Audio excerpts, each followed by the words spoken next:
يا أيها الناس اعبدوا ربكم الذي خلقكم والذين من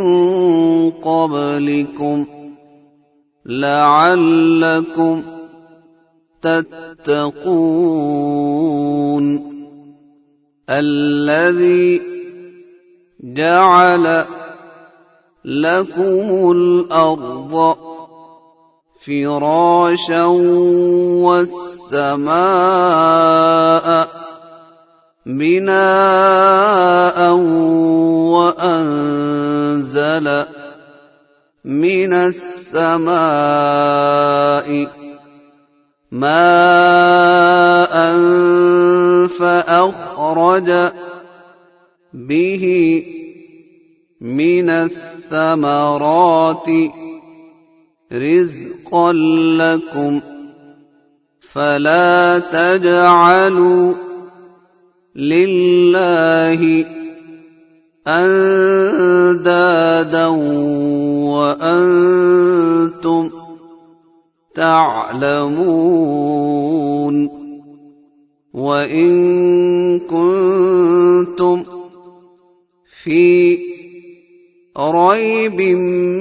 مما نزلنا على عبدنا فأتوا بسورة من مثله وادعوا شهداءكم من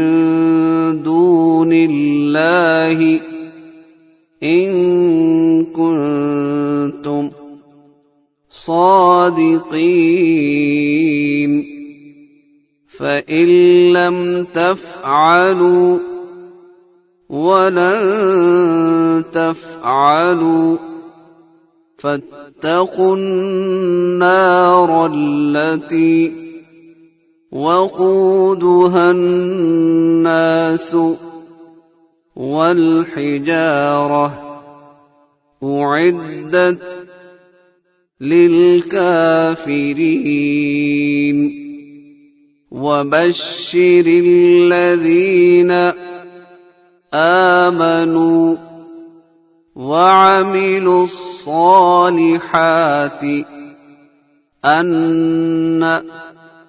لهم جنات تجري من تحتها الأنهار كلما رزقوا منها من ثمرة رزقا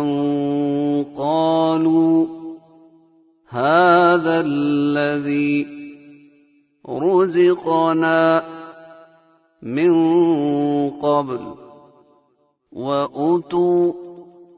به متشابها ولهم فيها